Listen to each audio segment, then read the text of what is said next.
Okay, so we continue second lecture of Sergei, second and last lecture of Sergei Gukov on Coulomb branches and Rozansky-Witten theory.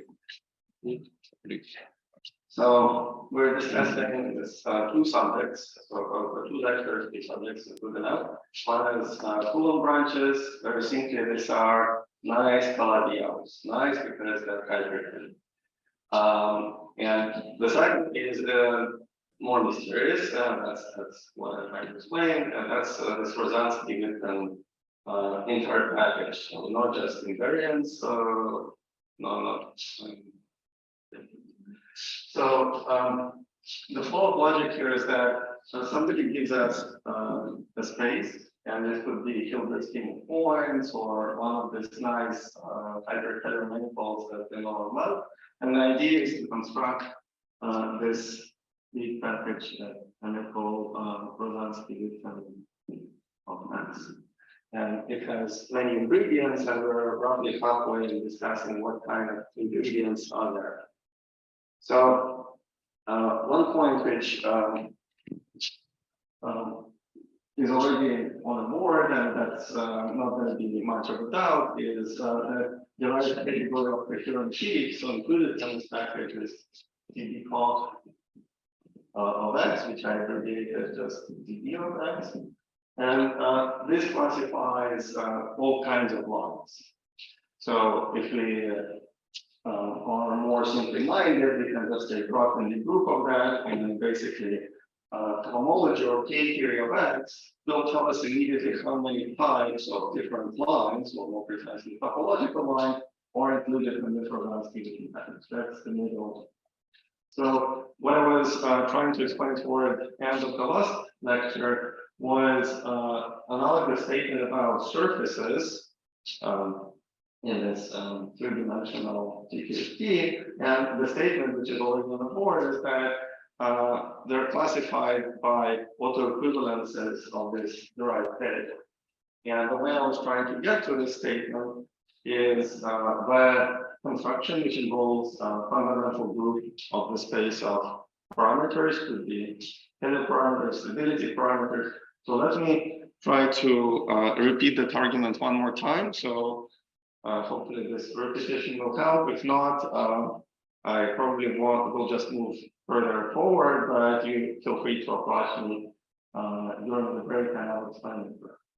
So let's assume start somewhere in a simpler setting where we have just two-dimensional A model or B model. So it's a two-dimensional object, so therefore it's easier for me to draw on plane or paper. So somewhere here we can pick engineering point. It's let's say we're dealing with a B model, so we're working with dB of x. So we'll take some value of x, and we decide to vary its Taylor parameters or stability conditions as we want from left to right. So just in one dimension. So that's what that picture is representing. So the very so here is the graph. So I have Taylor parameters or stability conditions for this category, something that it doesn't explicitly depend on. And as we make this walk, changing these parameters, we are meant to arrive back at the same point and modulate it by making a non-trivial loop. So I think this was illustrated on one of the pictures, for example, here in the lower right part of the slide. So as we do it somewhere in this intermediate region where parameters change, we basically create a wall which we can make arbitrarily thin. Simply because, again, if everything is topological, then nothing becomes metric, so we can make thickness of this object to be arbitrary. So this suggests basically that such walls are parameterized by a fundamental group in the space of Taylor parameters and stability conditions, that this pi1 is the right thing.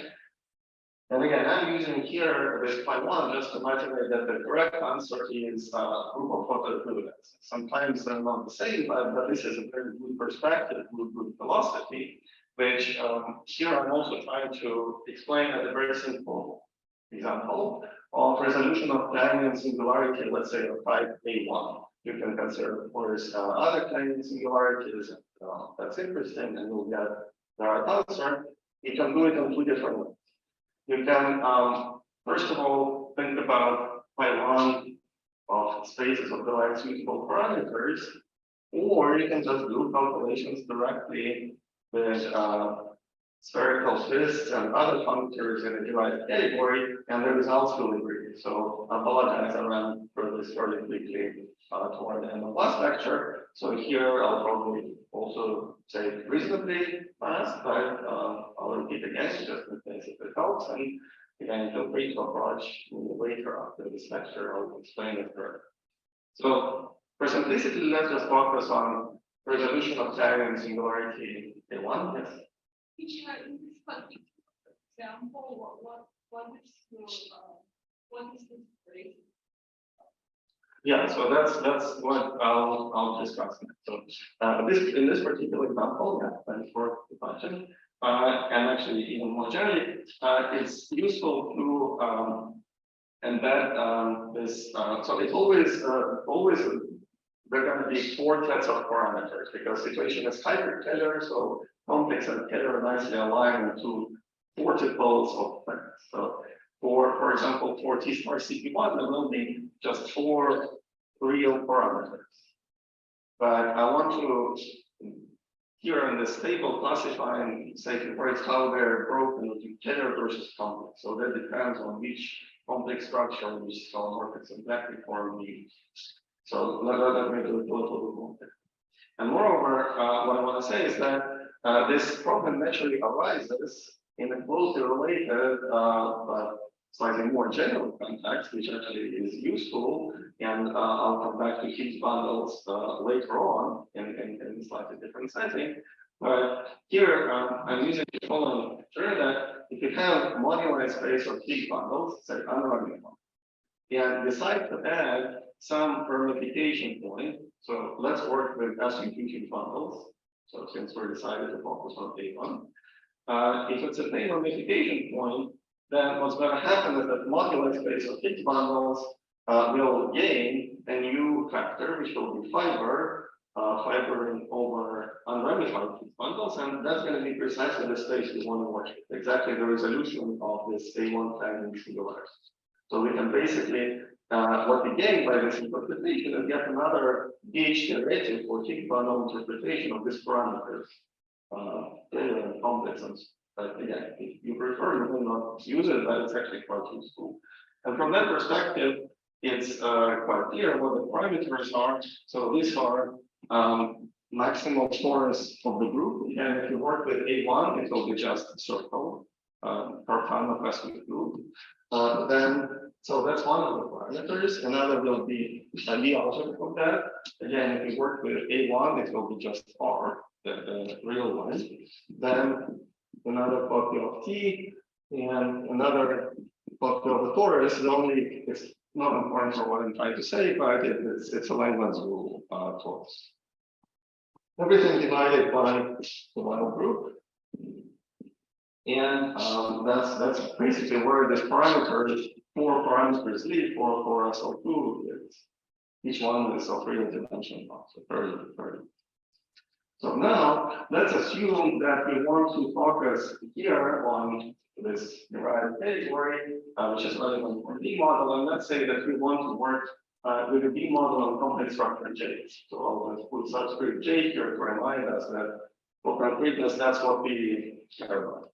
There are many choices here. We can consider other examples. This is just a choice that I can walk you through something. So as a result, we have to fix what was called here alpha and gamma. So this is this two. So they form complex structure parameters and need to be kept fixed throughout the process. This two does. So because the model explicitly depends on that.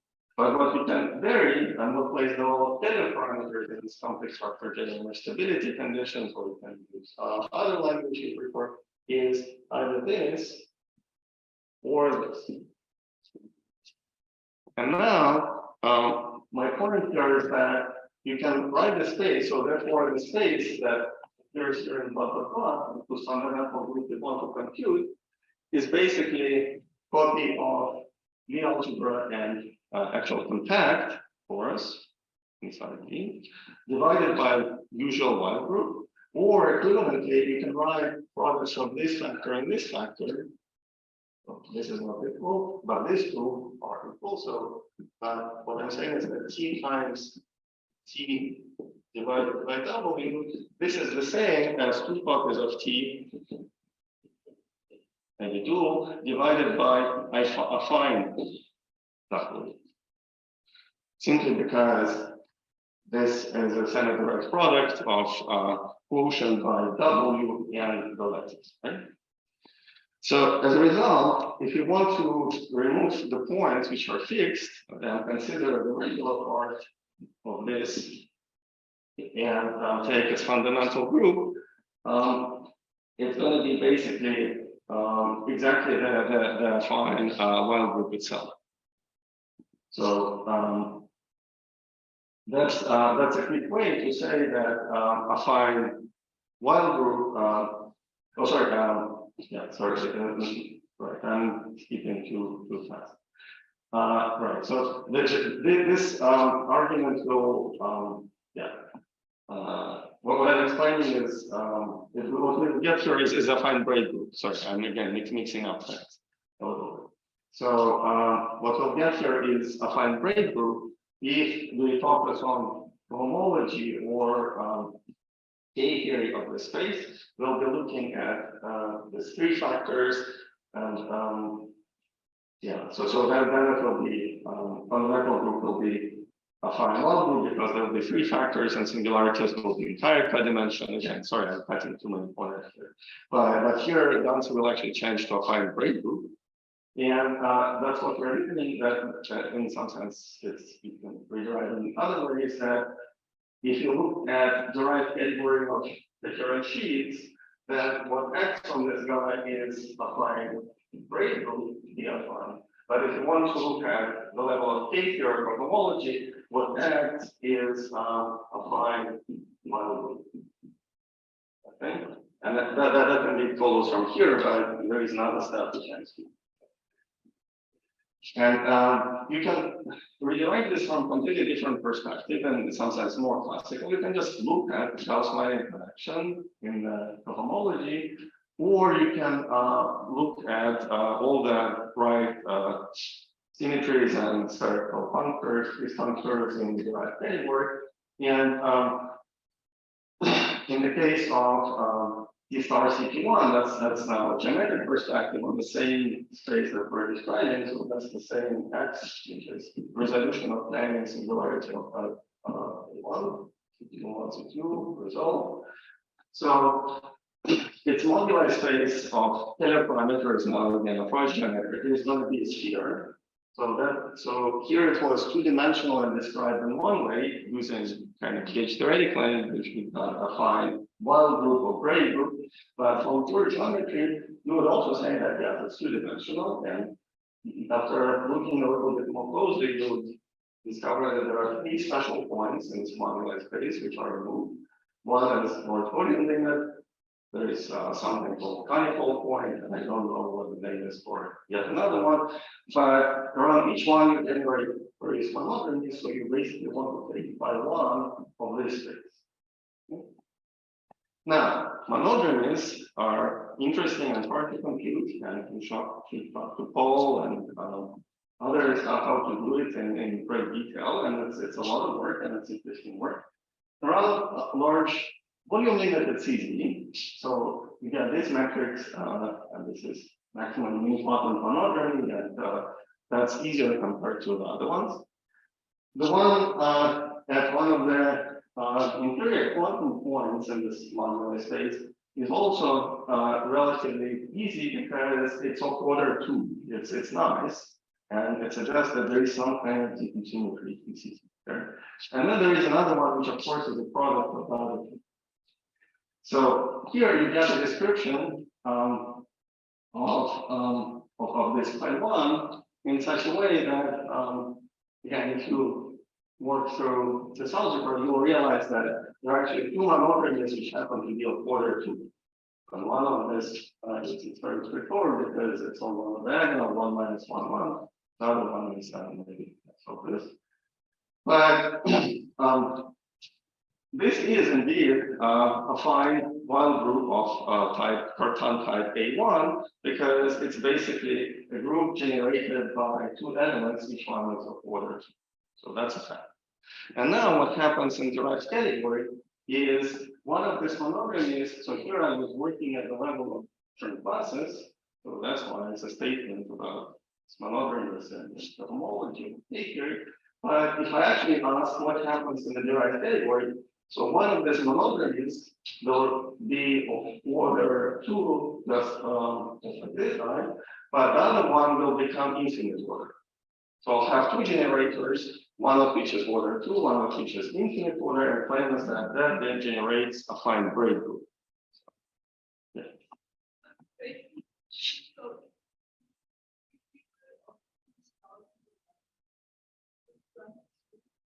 Yes, because when considering sheaves or bundles on the space, so I'm allowed to have right first Chern class and second Chern class.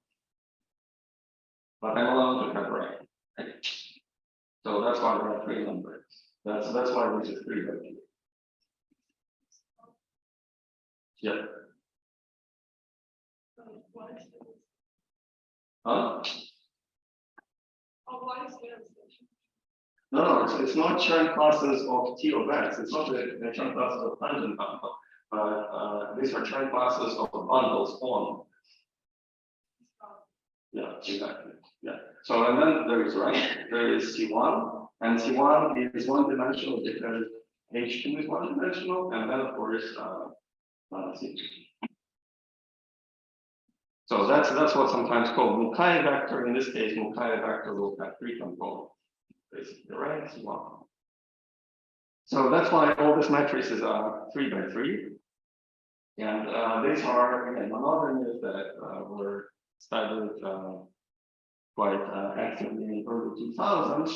And with this fundamental group and this other description, what I'm giving you is a very quick, sleek way of not doing this algebra. Otherwise, that's highly non-trivial calculation. Even in this simple example of resolution of tiny singularity of pi by 1, that for example, at the level of K-theory homology, you have group generated by 2 order 2 elements, this one and this one, and I don't have to say that the third one because it's a product, but at the level of derived category, it's quite integral that one remains order 2, but the other becomes infinite.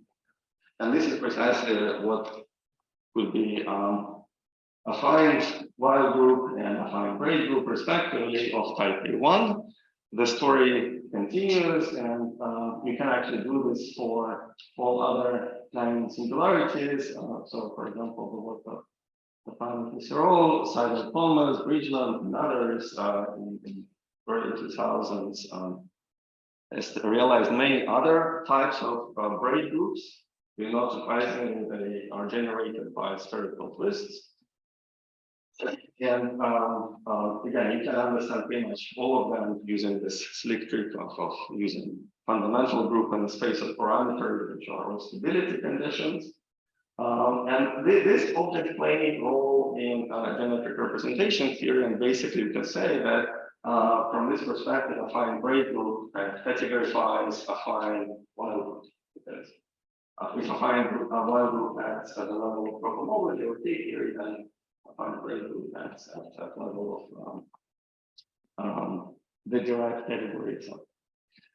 So here I'm using again the same perspective, using this fundamental group of space of parameters. So these are some details which again I'm going to skip.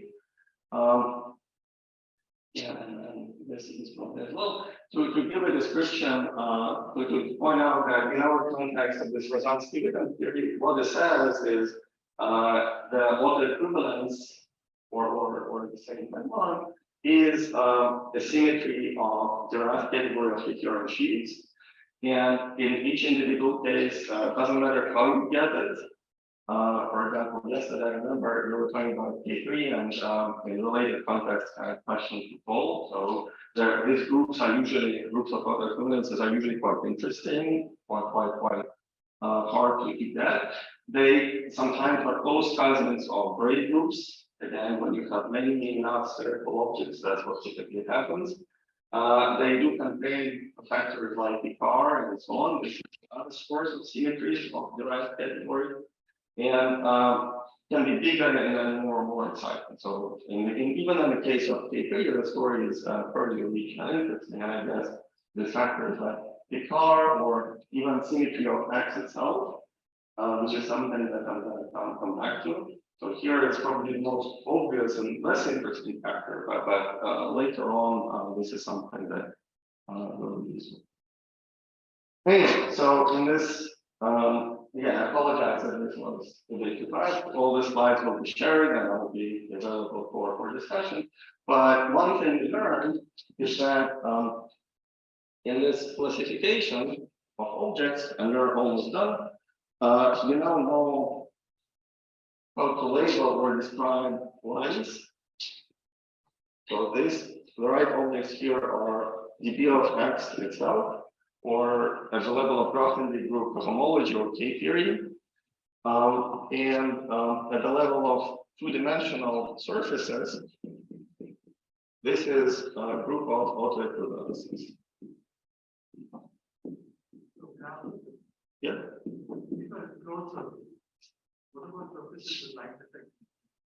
Yeah, so that's again very interesting question, and that's going to be completely outside of what we're discussing, but this can happen. And just like here, I gave a glimpse of a possibility that two lines can meet at a point, they all can interact. And that was my disclaimer in the beginning, that my minimal job is to give you a rough idea what this is labeled by points, lines, and surfaces, but the interaction between them is extremely interesting, and it's related to this, for example, high group structure that is in the shady font. That's because I'm not talking about it.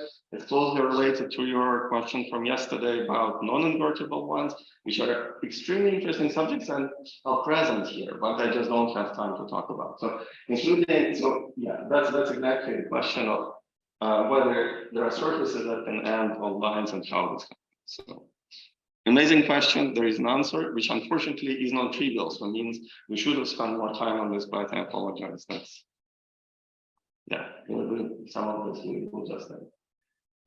So, right, but as far as given answer, so given input data, your favorite geometry X, what is the package? You're almost done. So we know what labels lines, we know what labels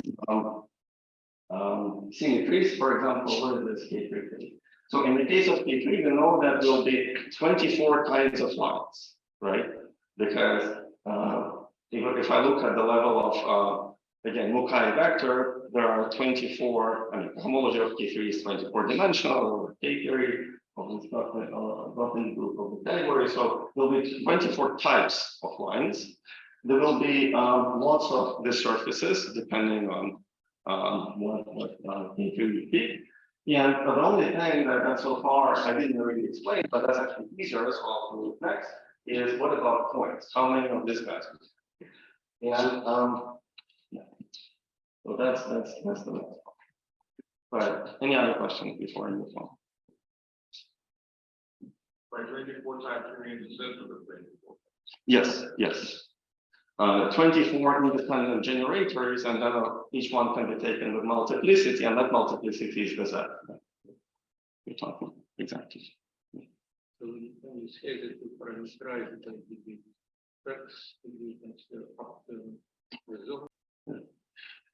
Okay, so this slide we saw before. Okay, so this is, I apologize for like 2 slides of physics, which come from original paper of Rozansky-Witten, but I found that it's out of great respect, we should definitely include this part. And this is relevant because it will answer a couple of things. So I can actually feed a couple of birds with one scone by showing this physics-y 2 slides. In particular, it will answer the question, what are the point operators in this theory. So they constructed their theory using physics-y techniques, in particular some action functional, which is close cousin of Chern-Simons functional on the free manifold, except that it's written in terms of fermionic or Grassmann odd objects. So just like usual, Chern-Simons functional written on the right, in terms of gauge connection A, is using gauge connection, which is Grassmann even. So they suggested, well, that's based on geometry of this X, the input data, construct an analog which looks like chi d chi, that's ADA part of confinement, plus cubic interaction chi pi chi, and multiplied by now the eta, so that was novel.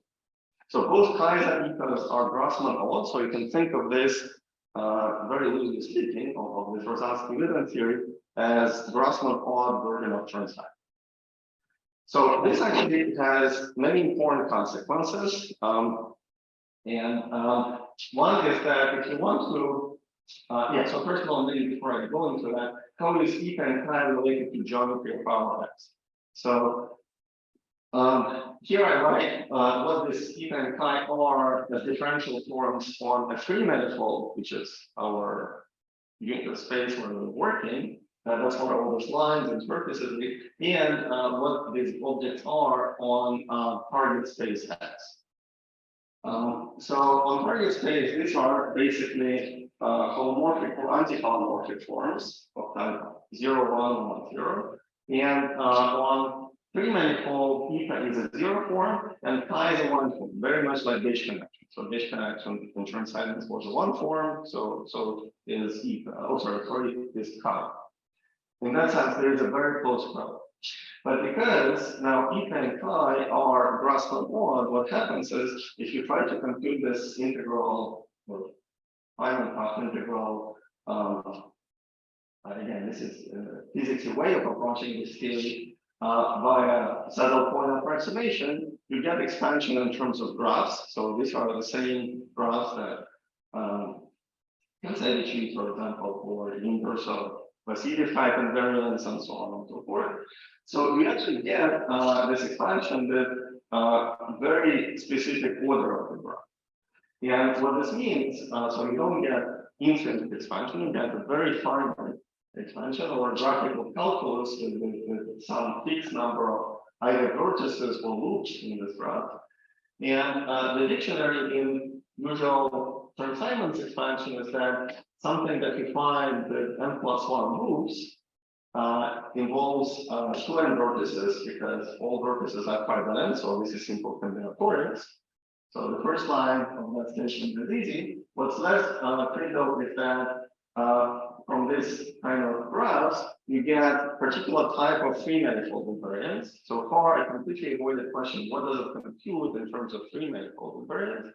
And these invariants are called finite type invariants. These are close cousin of Grassmann invariant and something very simple. But the complexity grows as n increases. So there is no n. Yeah, perturbative expansion, so that's the second bullet point here, says that it's very simple. It's basically focused only on graphs with n or some number of loops and trivalent vertices. Trivalent because the chi term is cubic. And the number n is determined by dimension of our Palladia. So in other words, if, as in my previous example, I was working with just simplest hyperciliar dimension 1 case, then that's basically means that we'll have only a couple of loops, like in this example. And if you take X to be of very high hyperclear dimension, complex dimension, then we'll deal the linear combination of these graphs, which have many loops and many trigonal vertices, but very fixed number. So number of the loops for trigonal vertices is directly determined by dimension of our X. So this gives us a clue of what kind of objects are expected to be computed by this theory. So something like finite type, invariance, custom invariance, and so on. And if you ask how many independent such invariants are there at different n for different degree, so degree is a notion from finite type invariance, but now in the geometric presentation, these are directly correlated with the dimension of X that we choose as input data in this entire process. And if n is very small, then basically we have only one or two linearly independent invariants. So in fact, we can quickly guess which one we're working with just by computing it on one or two examples. And that's so if our dimension of X is fixed, then we basically can use this here too. And maybe quickly in passing, I'll mention that what plays the role of Lie algebra in case of WRT invariance, which I mentioned yesterday. That's physical framework for that with the transcendence theory. Here is replaced by geometry of our target manifold X. So in that sense, this is also good because it has a little bit of a spirit of geometric representation theory, where geometry here differential geometry, no, not quite the homology or K theory of geometric representation theory usually does, but the differential geometry is playing the role of Lie algebra and structure constant. So another benefit of going through this two physics slides is that by just asking what is the Hilbert space of this theory on various surfaces of genus G. That's easy calculation now. You just have to look at how many zero modes of this object chi and eta we have. So this theory is of so-called cohomological type, which means that there is a Q-cohomology around, and basically it's a version of Floer theory, roughly speaking. So we just have to compute this Q-cohomology. It turns out to be simply Bell-bar cohomology acting on these forms constructed out of eta and chi. And one quickly concludes that for genus 0, the answer is all forms of type 0 something. And for genus 1, it's forms of any Hodge type, and then there is answer for finite genus, which is also what Rozansky-Witten did in their paper, but I'm not going to use it in this talk. Anyway, it basically allows to provide an answer for this. So here for the record is H0 something of our X. Okay. So why is this interesting? And again, we can try to refine it and important just discussion how it interacts. So by this ingredient out of the three types of objects that they had to classify from the start was actually already available in their original paper. That's in some sense. Why this is interesting? Because if you look at what happens for example, in this case of K3, that was a good example, good because it's compact, it avoids all the subtleties and delicate issues. We see that here again is 24 types, again, very schematic, which first of all, at the level of genus 1, Hilbert space, this reasonably agrees with what we expected. Again, modular details of Picard and which algebraic cycles can be represented at different type and so on. But again, very roughly at the level of homology, we have 24 different lines, and here we see this simply because Rozansky-Witten tell us that the space on a surface, the Q homology, Floer homology on genus 1 surface is 24 dimensional, and that makes sense because if you take a solid torus and insert different types of line operators in there, you're changing the state on the boundary of the solid torus, and it's good that we see a basis of something 24 dimensional. So again, that modulo all these caveats that roughly works. If you apply the same logic to a genus 1 surface, which surrounds a point-like operator, likewise, you see. So, sorry, this is genus 1, this is genus 0. I apologize if I misspoke. Did I? Okay, so yeah, thanks for pointing. So in case of genus 0, analogous argument would say that, well, in order to see how many types of point-like objects, we have to look at this cube homology on S2, and the answer, even for K3, turns out to be 2, right? Because there is something in degree 0, 0 and something in degree 0, 2. And this is, again, not what you see in a typical Rozansky-Witten derived type invariance, or not what you see in D-type axioms in a simple form, because it already implies, for example, so in both traditional version of the D-type axioms and Rozansky-Witten derived invariant, you have usually connected sums formula. So it means that if you take a 3-manifold and you want to form connected sum with another 3-manifold, let's say in 3 cross, what you do, you excavate a little bowl from here, you excavate a little bowl from here, you identify the boundaries, and the result, what is going very interesting with product of invariance for the 2, which is something that we usually desire, is basically controlled by what dimension of the space of this cube homology, this drug homology on the genus 0. So we usually want it to be 1 in simple situation. So the dimension of this H or S2 is 1 in simple cases, but here, even already for K3, it's not. And you see that if you want to get rid of the corner of the Hodge diamond, of course, you cannot do anything with 0, 0 points for any choice of x that's going to be there. So what we can do, we can try to get rid of the other corner by making our space maybe non-compact or something, but then we'll create other issues related to non-compact. So there is this interesting interplay in the pattern between compactness and non-compactness. You can try to cure your surgery formulae and get closer to what maybe Rozansky-Witten derived or RT would want, but it would cost you non-compactness, and again, that we'll have to discuss that. Okay, any questions on this part? So I spent this entire 2 lectures on symmetries, and you're probably by now thinking, oh my gosh, so there is so much structure, especially since I'm just, again, telling you not going into details like non-invertible symmetries and so on. So you usually probably think, okay, we should be done by now. After all, we already covered all these ingredients, so how many more symmetries could there be?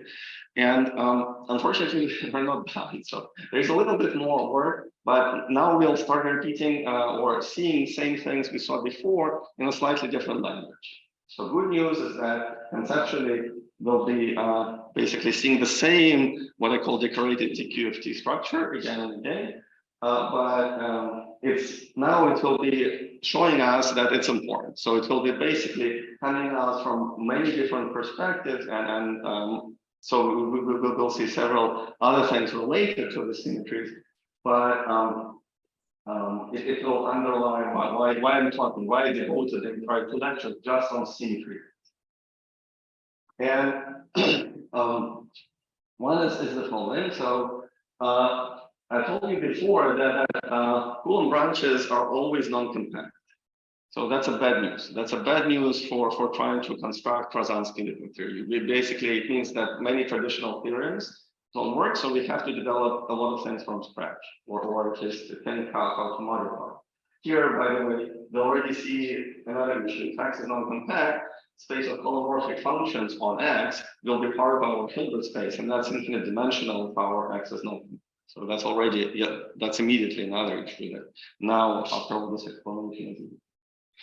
But the good news is that non-compact Coulomb branches come with a lot of isometries, which can be either holomorphic or even triholomorphic in many cases. So yesterday I mentioned that there are two extreme examples that one can consider. So simplest example of hyperkähler manifold is just C2, right?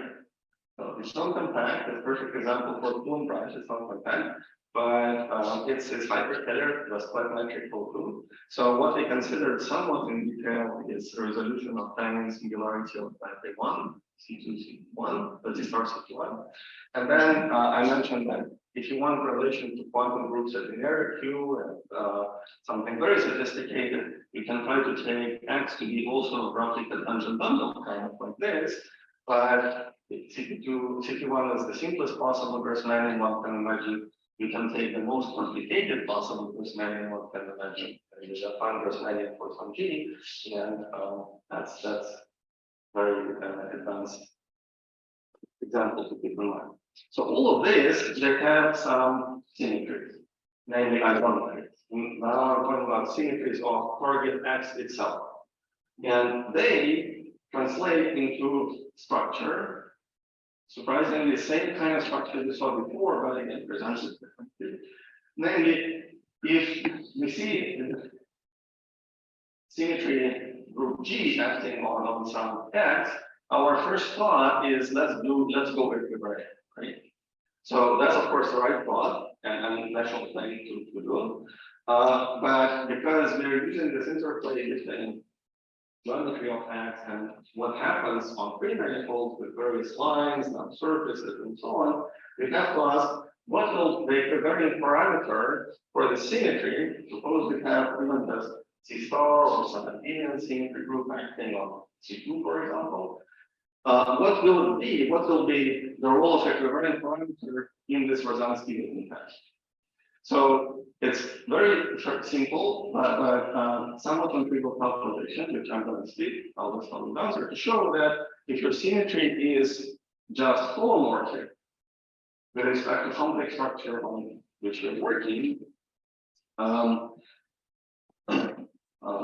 namely we fix holomorphic symplectic form, and with respect to that complex structure, we just take holomorphic circle action or some group G. So if you're a circle or a more general group, doesn't really matter. What matters is what type it is. So if it's just holomorphic, then this equivariant parameter will be meaningful on a class of free manifolds called cipher free manifolds. But if your symmetry is better, it's quite holomorphic. In other words, holomorphic with respect to each of the complex structures on or any complex structure on our X, then we can use that equivariant parameter on any free manifold. So that's a non-trivial distinction, and that's in part answer to Jan's question from the very beginning. He was asking, am I going to use this holomorphic syntactic form or more? And I said, let's fix the metric because we'll need it, and then we will use all structures. So that's yet one of the places where we actually are using distinction between holomorphic syntactic and other structures where it plays an important role. Something else is going to happen. So not only this equivariant parameter leads on it's allowed to be present on a general free manifold, if it's triholomorphic symmetry, holomorphic organ is basically just the shadow of it, it will become also meaningful from the viewpoint now, not only from the viewpoint of geometry of X itself, but from the viewpoint of geometry of a free manifold. It will become a geometric structure, which is called spin C structure. Okay, so not only it's going to be a parameter, that's what a equivariant parameter is, but it's going to be roughly a form, or more precisely a spin C structure on the free manifold. So all these additional decorations that I mentioned, they're kind of hunting us. So this is a good illustration that this is something very meaningful, and we can't just say, oh, let's ignore this fact. So spin C structure is roughly a lift of spin structure, well, not roughly precisely, integral list of spin structure. And you can understand this from usual exact sequence of classified spaces, for example. And it also shows that set of spin C structure on a three manifold is roughly the same as H lower one over H upper two of a three manifold. So I understand that you may or may not like spin C structure. So therefore, as a proxy or replacement, think about our equivariant parameter that comes from symmetries acting on our geometry S, being valued in, for example, just H lower one or H upper two. So just for simplicity, if you don't like spin C structure.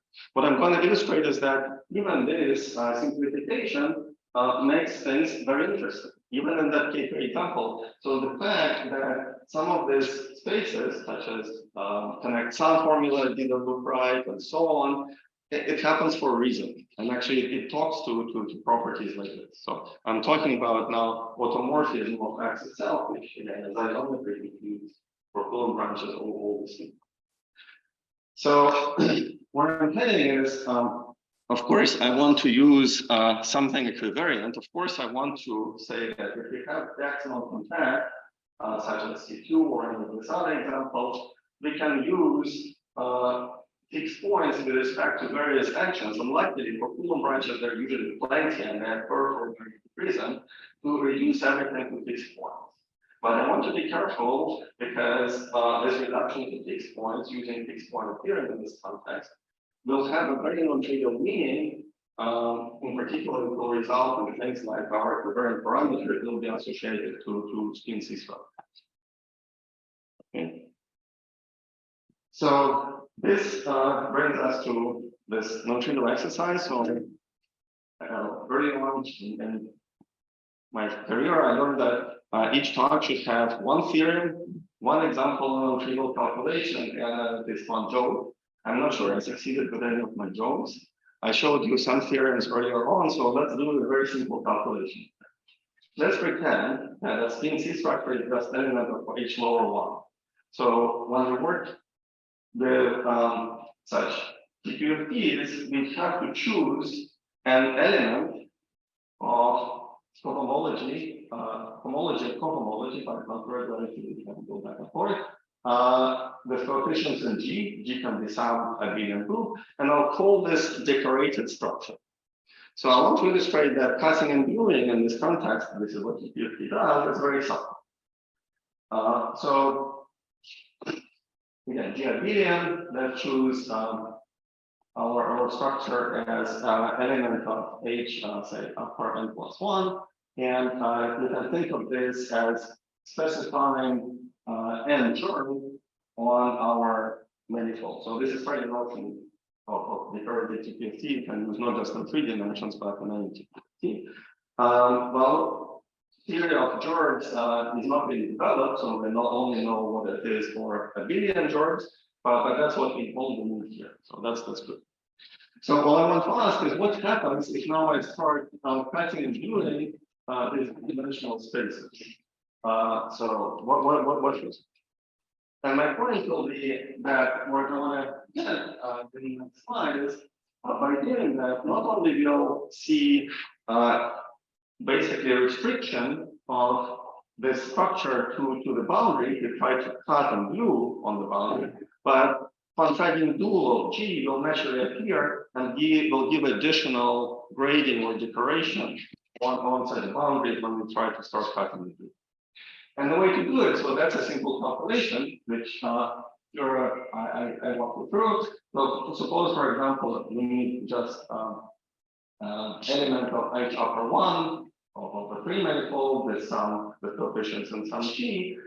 So that's a good example. All you have to do is to imagine that 3 manifold is, for example, cylinder. So if we take some Riemann surface sigma and basically build a 3 manifold by taking S1 cross sigma, and what we'll try to do in this way, so maybe something like this.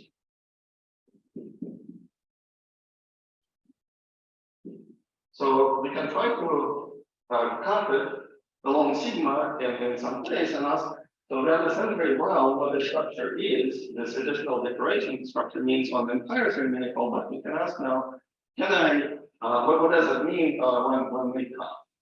And moreover, so that the answer, of course, is again straightforward. That's not much of a calculation, but I want to express, that's why I'm using some of the simple homological relations here, some simple isomorphism to express everything in terms of sigma. So of course, we know how to compute the homology classes on sigma process one, but I want to get rid of this one. I want to express everything by all kinds of dualities that I have usual basic topology to express it just as a data on sigma itself.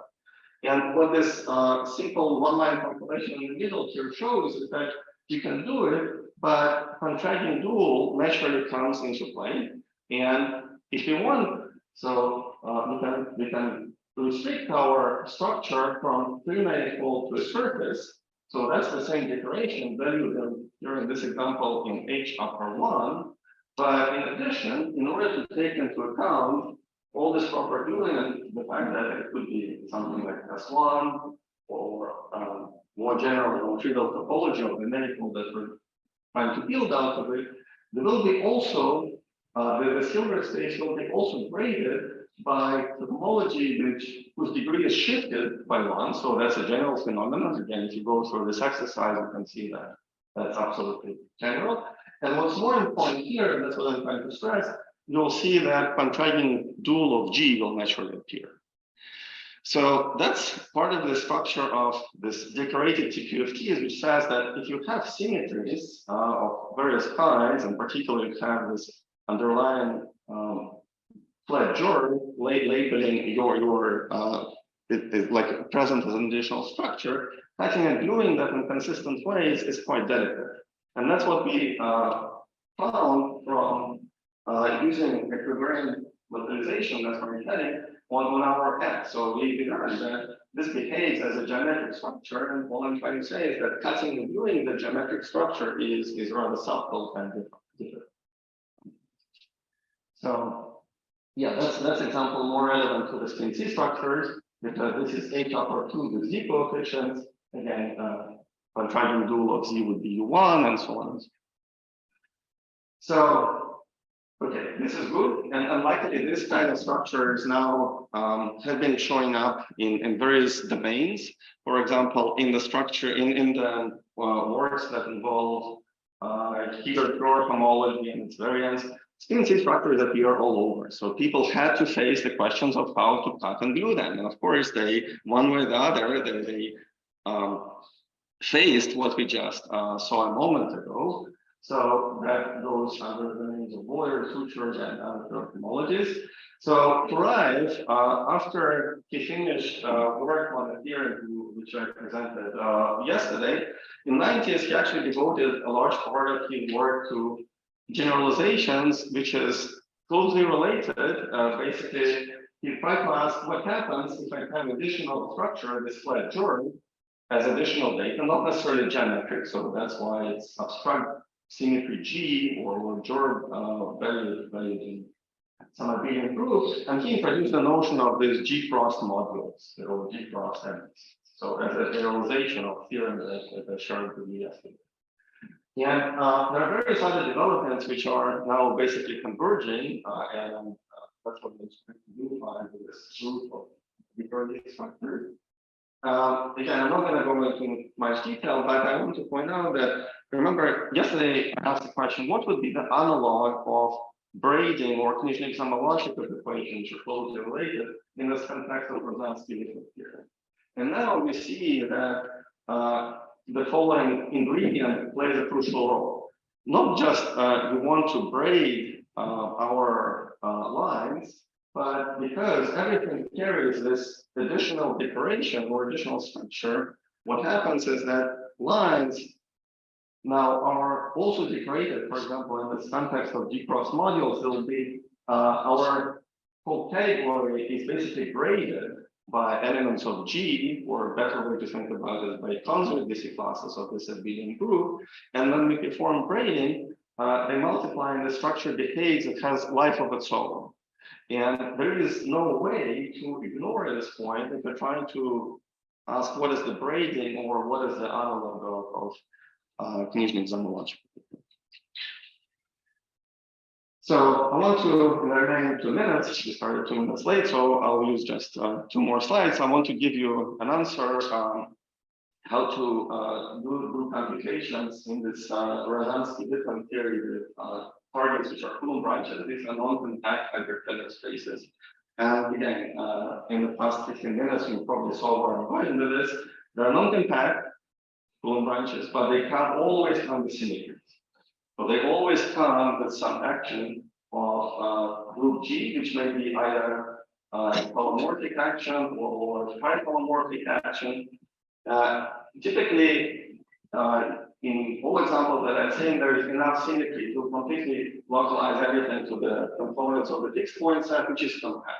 And that's good, so you can basically revert to previous works and use this as a localization technique, which of course is very common in neurosymmetry. That's what we know and love.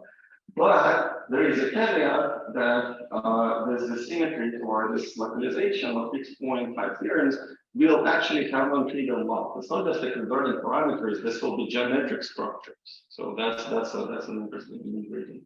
That's what becomes decorated in the decorated technique. So again, I'm here quoting some lines from this pioneering work that on which I'm building. And there we caution us that if X is non-compact, things get subtle at best or hazardous, as they say. So we have to be careful. I think I made this distinction compact versus non-compact axes. That has been one of the leitmotifs in this presentation. But now, again, we know what to do. We try to use localization. And with Nakajima, Dupay, and others, what we propose is basically a very explicit technique how to get a lot of structure out of the fixed point set. So in particular, the modular transit categories which appear in the work of Turaev and traditional TQFTs, as I tried to explain here, will be replaced by something else. And in particular, the modular structure that is part of modular and modular transit category will be replaced by something else. However, with collaborators, here we propose that there is a very simple geometric interpretation of or replacement of S metrics and T metrics based on geometry effects. In particular, if you know how your circle action or the polymorphic method classifies the star action stretches and contracts different normal directions around the fixed point set, just from the weights of the stretching and contracting or rotation, you can determine the matrix elements of S metrics and T metrics, which may or may not be forming usual representation of SL2Z. It may be sometimes projective representation, or it may have some relation to this logarithmic or non-semi-simple modular object.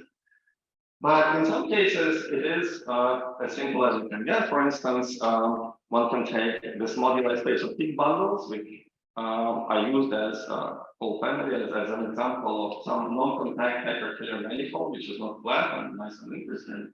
I already mentioned plane ramification. So what you can do is consider, for example, wild ramification, and in such a way that hyperclear dimension as small as possible. Again, it will be something of hyperclear dimension 1. And then you basically get elliptic fibration for this moduli space of fixed bundles. If it has 2 fixed points, which is what this example is illustrating, various values of the moment map and the weights, and they have some nice fractional values. After you apply the formula which I showed on the previous slide, you get S&T matrices of size 2 by 2 because there are 2 fixed points. So roughly the size of this S&T is number of fixed points. And this happened to be SNT matrices that practitioners of modular tensor categories can recognize very quickly. This is so-called Fibonacci tensor category. So, and this, of course, is very special. So this is for this nice example. So what I'm trying to say, you can find something very traditional, but more often you find something less traditional, which goes by the name logarithmic and so on. What's the order of four? Here in this example of just order 2, you can actually also increase the order of pole, and that becomes a family of its own. So there are quite a few examples. So along the way, it explains, at least to me, what is the geometry of the Galois action on tensor categories. That's another question I posed earlier, because now everything is reshuffled in that language. And you can even generalize it to very manifolds using this technique to compute invariance of Plum manifolds using this SNT matrices and so on. So I'm not going to go into those details, but I guess I should probably apologize again for running a little bit over time, and thank you for doing that.